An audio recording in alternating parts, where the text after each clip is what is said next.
You nice guys are judging these bad boys as bad because they are what you are not. Now, of course, there are other bad boy traits that are at the extreme, like unable to handle their own emotions, a kind of machoism. It's typical toxic masculinity where they take affront to their honor and how dare you speak to me like that kind of thing, which could lead to physical abuse and verbal abuse. And that's largely coming out of a fear that the man has and his unaddressed core insecurities. Welcome to the Masculine Psychology Podcast, where we answer key questions in relationships, attraction, success, and fulfillment. Now, here's your host, world-renowned therapist and life coach, David Tian. Welcome to the Masculine Psychology Podcast. I'm David Tian, your host. In this episode, I'll be explaining the dual dynamic that determines whether there's chemistry in a long-term relationship or between two dating partners. If you're not aware of these dynamics, and if you don't learn how to handle them and grow out of them, then your relationship is doomed, no matter what. Even if the two of you stay together in the long run, I don't consider just staying together a successful marriage, because if you just stay together, but there's no chemistry, there's no connection, there's no passion in the relationship anymore, well, I don't consider that to be successful. So this episode is building off the last episode, which was on sexual chemistry in a long-term relationship. And this is in response to a question from a listener. This is from Gershon Singh. And I'll read out the whole question. I answered the first half of it in the last episode. So this episode, we'll be diving into the second half of the question. Okay, so Gershon writes, lately I've been seeing a lot of women on the internet who are in committed marriages and relationships, but they're not attracted to their husbands. They say they have emotional intimacy, but no sexual intimacy. It seems to me like sexual attraction cannot be created, even if there is emotional intimacy. So I addressed that question in the last episode. Now we move on to the second half of the question for this episode. Another thing that I noticed is that women who have been in toxic relationships say that they have had the best sex of their lives. And when they get into healthy relationships, that should be in scare quotes, the sex is nothing compared to the toxic guy. It looks like good guys just can't have a woman desire them. Please give your thoughts, sir. So this was originally posted over a week ago. I've asked for more details from Gershon. Those details have not been forthcoming, so I don't actually know the context or the background for how he defines these labels of toxic relationship versus healthy relationship. What exactly is toxic or healthy here? I would not consider a healthy relationship one where the sex is not fulfilling or good. So already he's got an oxymoron there when he says, when they get into healthy relationships, the sex is nothing compared to the toxic guy. And in the last episode about sexual attraction, sexual intimacy, and emotional intimacy, I covered exactly why that would be the case. And if you think of yourself as a good guy, but your sex in your relationship is going stale, you definitely want to revisit the last episode, because I explain exactly what's going on there and how to fix that. And I'd have devoted 2 entire modules in my course, Rock Solid Relationships, to sex psychology, sex technique, and sexual energy.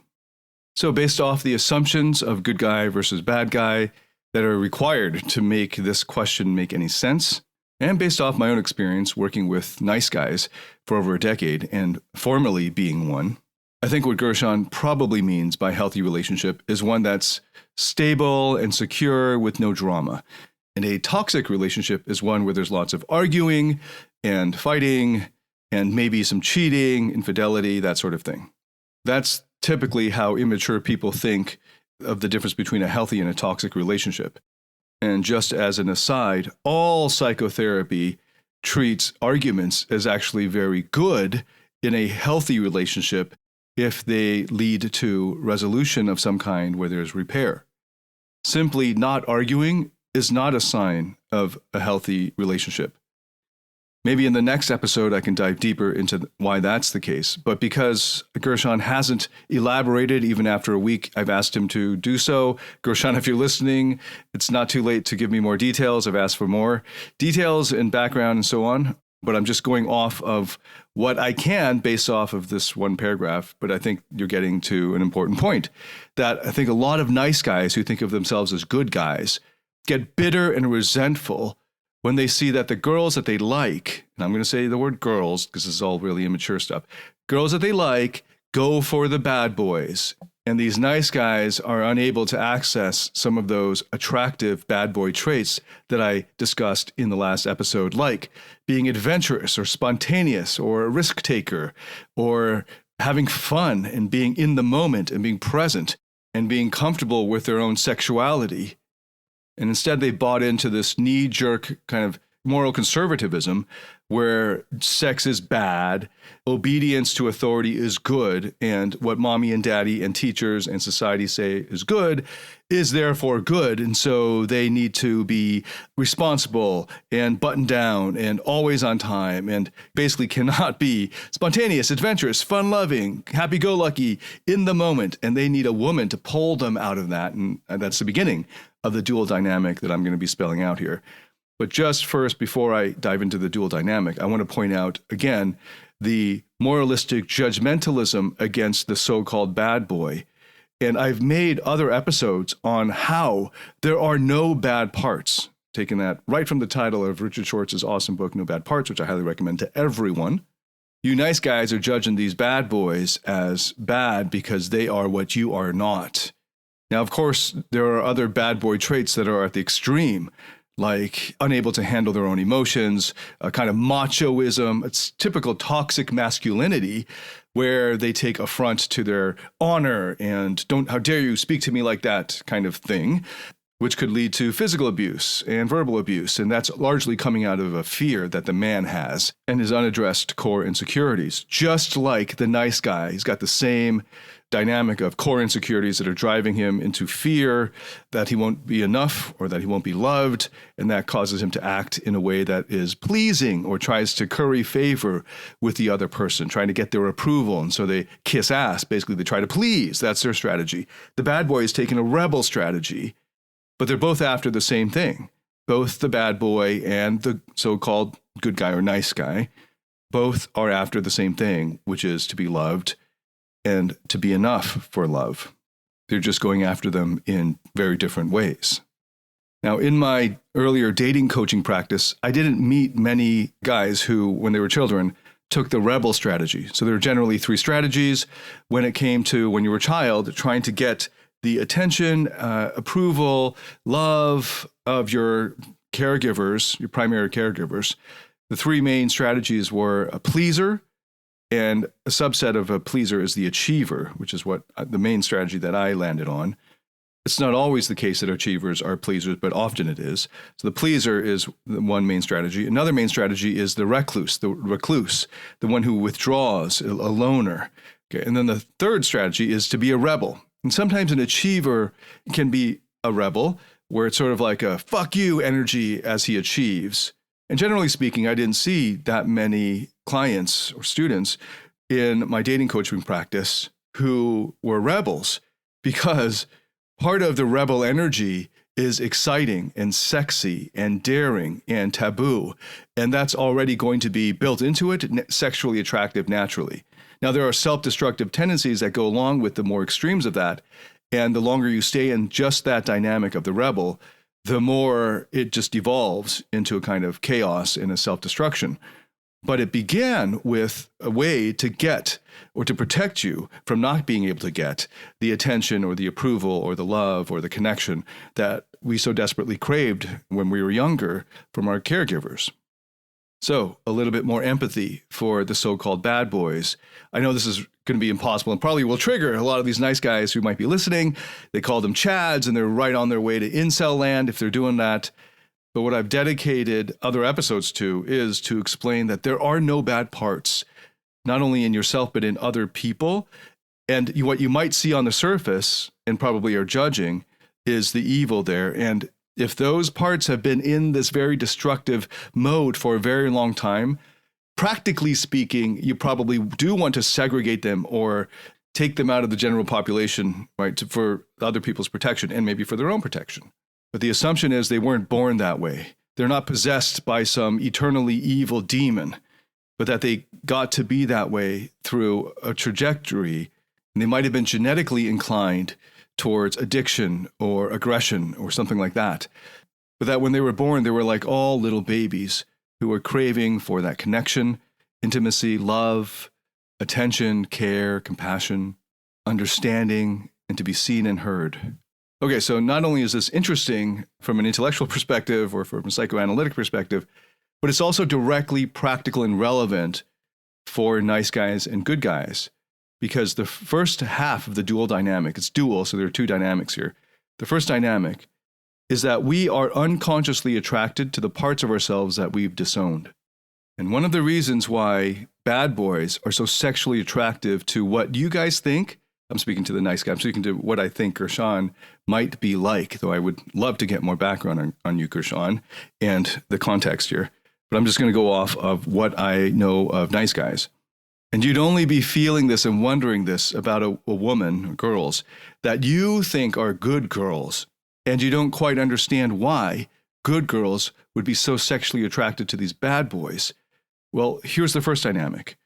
We will have sexual chemistry with people who present parts of themselves that resemble our own parts that we long ago disowned or exiled or tried to banish or cut away or kill off. And for so many responsible, mature people and kids growing up, they had to exile or ignore or banish those parts of themselves that were fun-loving, that were spontaneous, that would do crazy, weird, not normal things in order to avoid getting a scolding from mom or dad or the teacher, or in order to fit in. And now we're grown up, but we miss those parts of ourselves. But this is all happening unconsciously. We can't admit it to ourselves. And in fact, we disowned them, for most nice guys, so long ago that you don't even think that you ever were that way. And I did this episode of this podcast where I read out the dog story that illustrates how that could have happened. So I recommend you dig into that dog story as well, Gershon. And this also explains why, you've got the trope of opposites attract, or the, uptown girl going for the downtown boy, because those are the parts of ourselves that we've repressed, but that we're longing to reconnect with. So when we see them in someone else, if we can connect with them, they'll be able to draw out those parts. So it's like the promise of reunion for our own parts. Now, for me, my background growing up was a conservative, evangelical, also conservative Confucian Chinese boy growing up in a immigrant society where we didn't quite fit in fully for most of my 20 years in Canada. And this is a situation where my parents looked down on actively me dating any non-Chinese girls. And if any of you are the sons of Asian immigrant families, you know exactly what I mean, I think, if you're first or second generation immigrant. As well, part of that is the typical achiever's route of there were just a few professions that were approved, doctor, lawyer, engineer, that sort of thing. And anything outside that, it was frowned upon.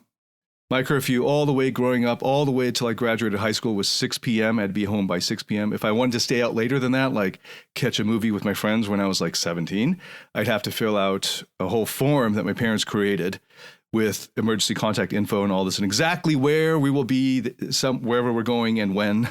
And that had to be submitted 24 hours ahead. And I was the most controlled, most sheltered kid, definitely in my friends group, growing up in suburban Toronto. I was so sheltered, in fact, that I wasn't even allowed to ride the subway until I was 16. And because I was so sheltered by that, my first time riding the subway alone, I was quite nervous about missing my stop, my station. And I was going to meet a friend who was also Asian Canadian, but he wasn't quite as so strictly monitored. And I kept getting out at intervals in the station and calling on the payphone, because we didn't have cell phones back then, my friend, to tell him, I'm at this station now. And he's like so annoyed by this. He's like, you do not need to do this. Just get there.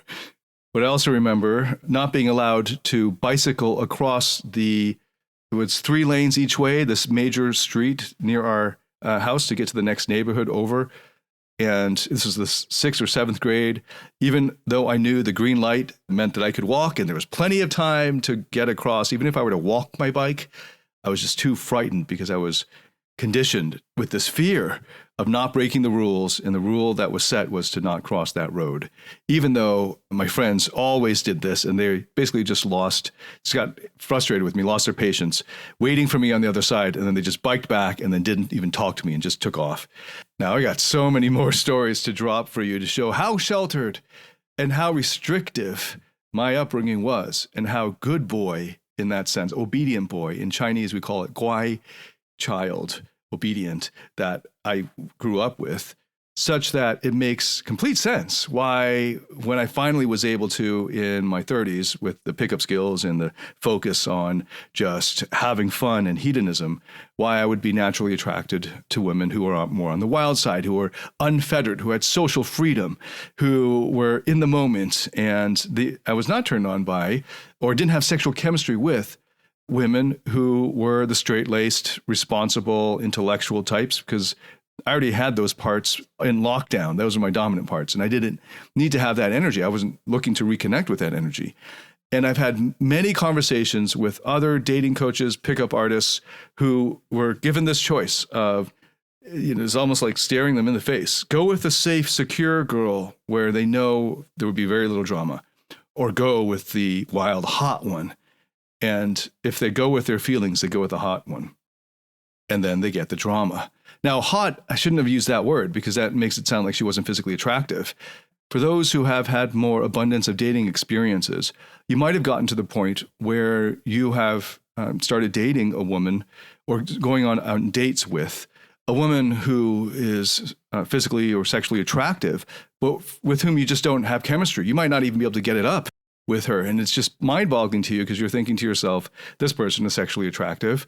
Why isn't this happening? And she might be offended. She often is, because she thinks it's some kind of judgment on her that you don't think she's hot enough. And the thing is, you probably have a really good friendship. You'd make good friends. Like, she's like a buddy.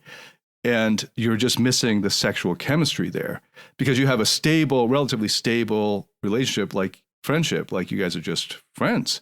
And this is part of what's happening here in the unconscious. This is the first dynamic that you need to know about, that we all have chemistry with those who resemble the parts of ourselves that we've disowned or exiled or banished or repressed.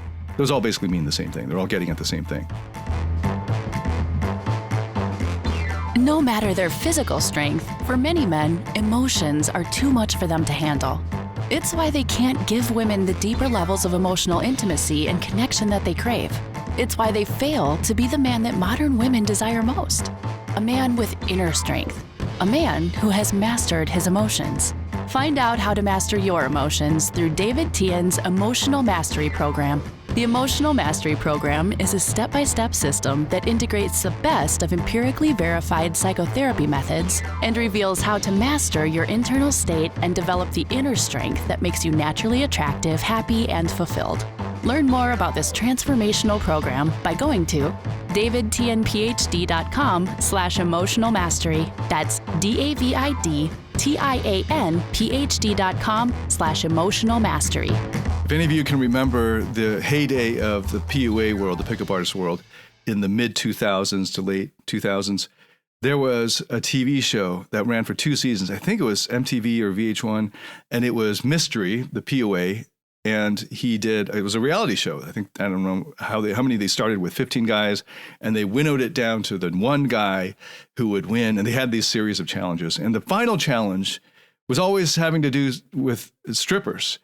And no one ever psychoanalyzed this back then, or at least I didn't come across anything. But it just seems so blatantly obvious now why these sheltered nerds would idealize the stripper, because the stripper is the opposite of the nerd who was sheltered and had to stay at home doing his homework and all of that, because she's the wild one. She's the one who's taking these huge risks, and she's the seductive one. Her job literally is to seduce men out of their money without giving up anything further.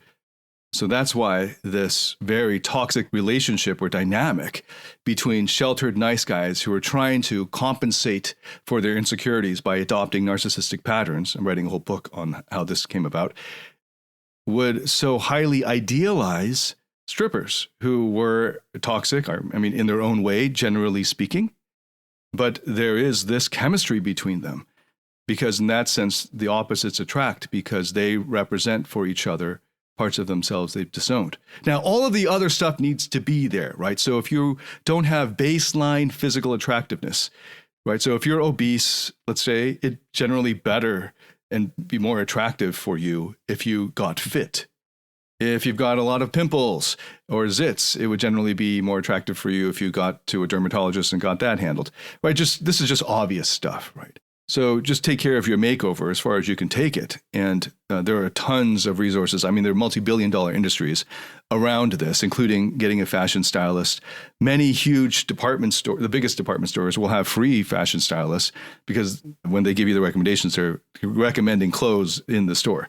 And if you've never done that, gotten a fashion makeover with a professional, I highly recommend you do that, especially getting your color schemes and all that worked out for you. And that's pretty straightforward. I'm talking about a much deeper level. Why, even when two people can find each other physically attractive, almost like admiring a statue or a sculpture in a museum, like, yes, this is physically attractive, and yet there isn't any sexual chemistry. There might be friendship, right, and connection, but there's no sexual chemistry where the butterflies in the stomach and the sex is hot and all that. That will require an even deeper, much deeper unconscious dual dynamic. And the first half of this dynamic, the first dynamic, is the disowned parts. So first, there's the fact that we are attracted to the parts of ourselves that we've disowned. Now, an even more common dynamic, and one that I think Gershon might be falling into, because it's probably not some uptown girl that you're dealing with who's falling for some downtown boy kind of bad boy. It might be an executive bad boy, so he's an uptown bad boy.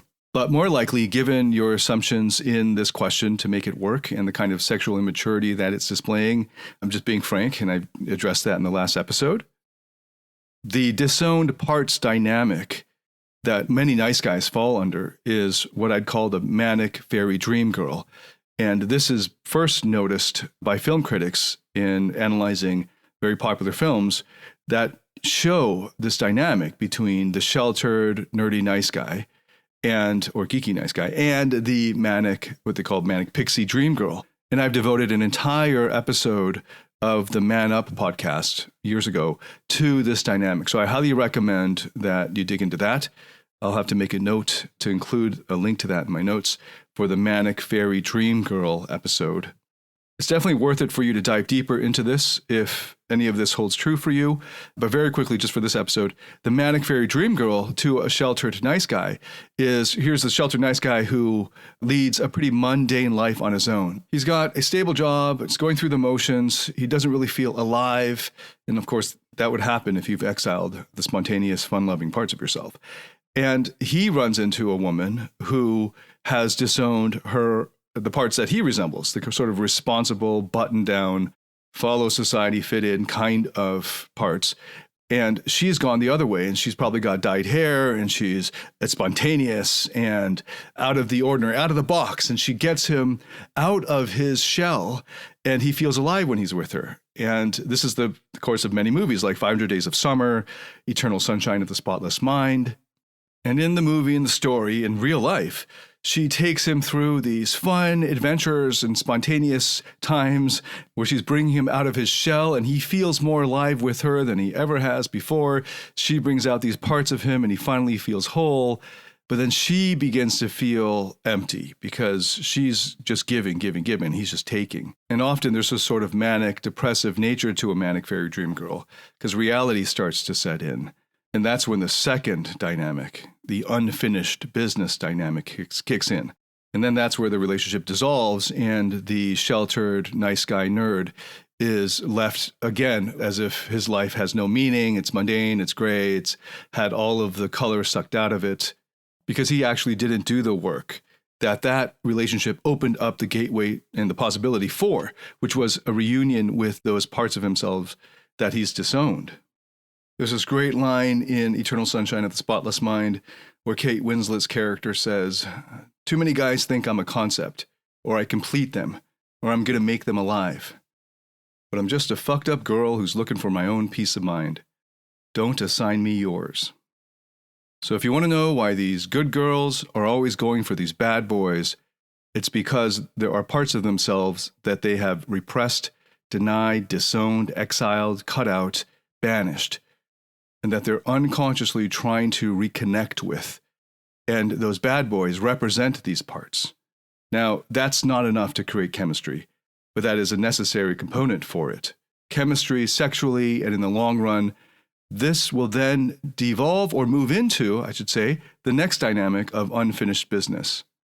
Now, those disowned parts of you are the leftover. They're the collateral damage for the protector parts that rose up to be sort of managing your day-to-day life. So for the achiever, collateral damage might be the parts of him that are spontaneous and fun-loving or sexual or sort of innocent play and playfulness. So in order to hunker down and do 3 hours of homework when he was, 10 years old, by 5 or 6 or 7, he had already started to excise those parts of himself that needed to have lots of playtime. So at the beginning, you'll be attracted to those parts of you that you've disowned in the other person. But over time, you will do to the other person's parts what you've done to your own disowned parts, which is to disown them, to try to control them, repress them, get rid of them. So here's a dynamic that's quite normal between a nerdy, sheltered, nice guy and the wild girl that he dates, the manic fairy dream girl, or even the stripper type of energy, is that he's going to try to control her to become what he became: mature, responsible, independent, go get a job and make something of yourself, which is what he did. And he's basically unconsciously pressuring her parts to fit in with his parts, because that's the dynamic that he knows, and that's exactly what happened. And then what happens is the unfinished business comes up. So the unfinished business is the other side of the equation. So the disowned parts are you and what happened for you.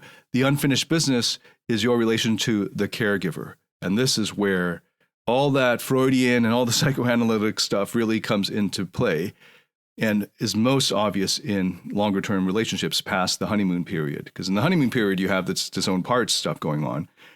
And then you have a devaluation of those very same disowned parts. And then what comes to the fore is trying to get this unfinished business resolved. Now, even at the very beginning, there has to be the promise that this person could be somebody that you could work out your unfinished business with. Now, what do I mean by unfinished business? So let's look at these disowned parts. When you were playful, as an example, when you were playful and your mother scolded you because you started throwing things around, or maybe you made a big mess and she didn't like that.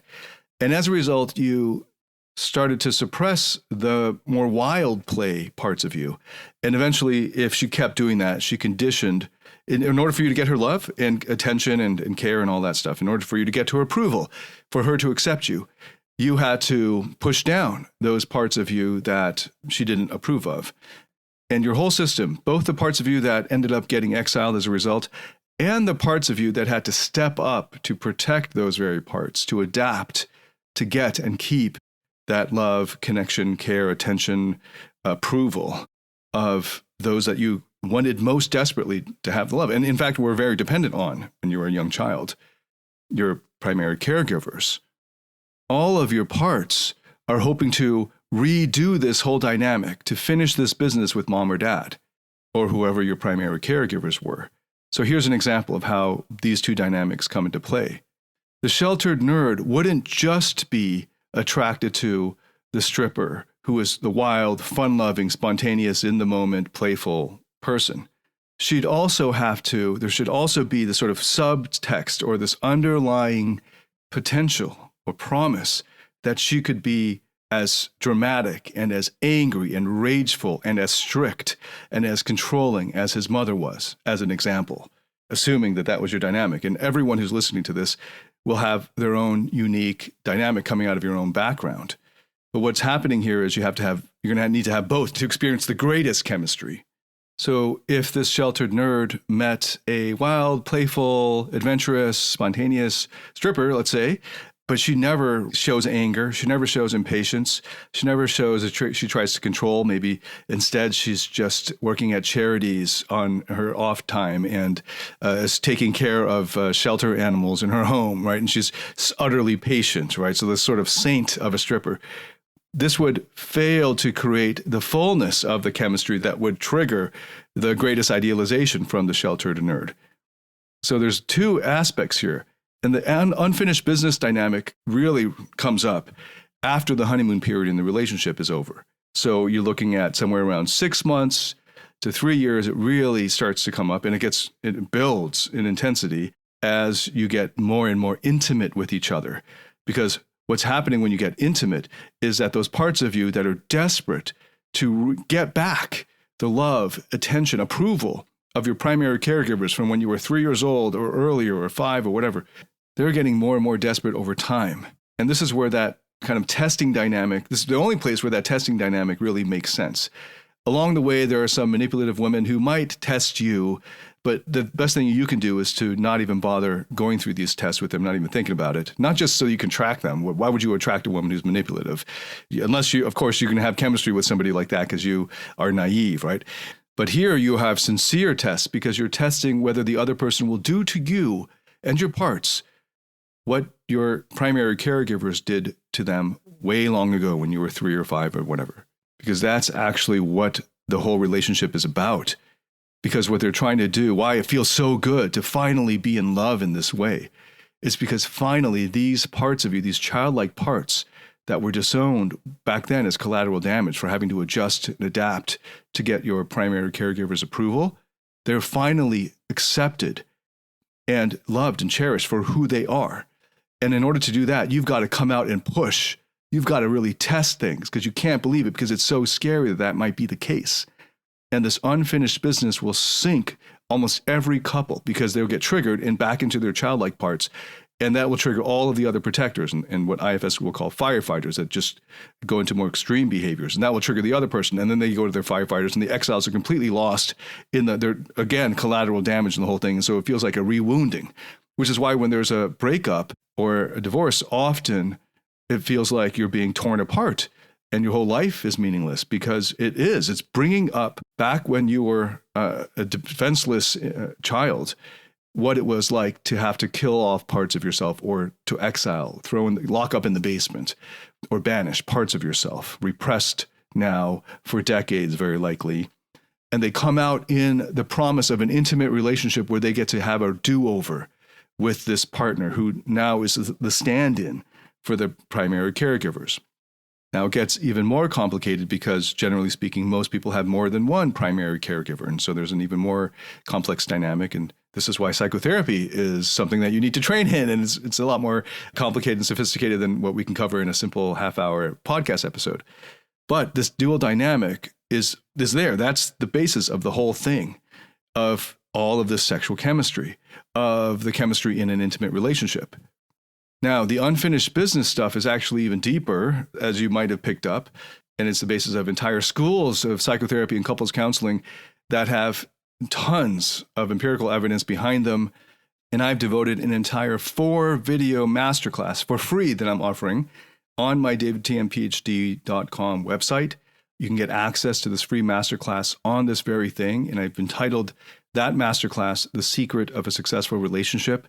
And I go over the science and how it works of this second dynamic of the unfinished business, the unresolved issues. Now, if you're already in my mailing list, you already should have access because we just automatically give access to everyone in the mailing list to our suite of masterclasses. There are over 13 masterclasses. This is one of those masterclasses. It's a 4-video series. I've put the first video of this 4-video series on my YouTube, and I entitled it, Is Love Enough? Why Passionate Love Becomes Toxic. That seminar was filmed and published, uploaded over 4 years ago, so you probably need to search for it. It's under, the easiest way to find it is under our playlist. There's a playlist I entitled Keynotes, Talks, and Interviews. You can find it listed there, Is Love Enough? Or you can just opt in at my website and go to the masterclass, the free masterclass called Secret of a Successful Relationship. If you don't, at the very bare minimum, understand these two dynamics of the disowned parts and the unfinished business, you will be completely lost and just completely reactive and triggered, and you will experience the worst breakups if the relationship is actually intimate and you actually have chemistry when you start. That's why it looks from the outside like it's toxic. And you might think the bad boy who's cheating on her and all this, it's his fault. He's the bad guy. Well, actually, they're both at fault. And if you're interested, I'm thinking about devoting the next episode to unpacking that for the stereotypical bad boy that a lot of the nice guys hate. And I'm going to choose one that's a little bit more realistic because you're probably not competing, if you're a nice guy, with Hell's Angels or like gangsters or anything like that, criminals with tattoos on their necks. Probably not competing with guys like that, but probably more of an executive type of bad boy who cheats on her. So I'm going to give that example. I'm thinking about giving that example as an episode and diving into that as a case study for the next episode. So let me know if you're interested in that. This unfinished business is actually quite deep, and I give lots of examples in that 4-video masterclass. It's free on my website. You can go to davidtianphd.com and opt into it, and you get access to it. I also have the first video up on YouTube. This dynamic, the dual dynamic of the disowned parts and the unfinished business, is explained in great detail by Richard Schwartz, the founder of IFS Therapy, in his book, You Are the One You've Been Waiting For. And he explains it in the section on the tormentor, where your intimate partner is tormenting you, but also your mentor, because they're giving you this opportunity to connect with those disowned parts of yourself and for you to access your true self. And only your true self can resolve the unfinished business for you. Only you can resolve your unfinished business for you. But the other person gives you the opportunity by triggering you in this way. So what often looks toxic to the untrained eye is actually an opportunity, a window of opportunity to grow up. So take advantage of those resources, the Man Up episode on the Manic Fairy Dream Girl, the 4-video masterclass on the secret to a successful relationship, on the unfinished business. Study Richard Schwartz's excellent book, You Are the One You've Been Waiting For, on the tormentor concept. Because the other way that this could go is that you find somebody who is secure and stable and you have a safe relationship with them. But because you haven't triggered these dual dynamics, there's no chemistry. And that's what Gershon's probably referring to there, where these so-called good girls are finding that they don't have much sexual chemistry with the safe options, and that they're only sexually triggered in a good way. They only have chemistry with these bad boys. Well, the reason is because they trigger each other in just the right ways to create that chemistry. But then that is not going to last unless they do the work of the therapeutic process. And the therapeutic process is the same thing here, whether it's just on your own or in a relationship. Being in a relationship gives you an opportunity to accelerate the whole therapeutic process and go much deeper than you could on your own. And that's the whole tormentor concept that Richard Schwartz explains. Because here you have an opportunity to much more quickly see and connect with your disowned parts, because they are represented in the surface parts of your partner, as well as understanding your unfinished business. And that's really the hard part. That takes a lot of sticking with itness and courage. And I probably will go into more depth on it in a future episode. And if that's something that interests you, maybe I can do it in the next episode. Thanks so much for listening. If you have any feedback whatsoever, please leave a comment. Let me know what you thought of the episode. And if this helped you in any way, please share it with anyone else that you think could benefit from it. Thank you so much for listening. I look forward to welcoming you to the next episode. Until then, David Tian signing out.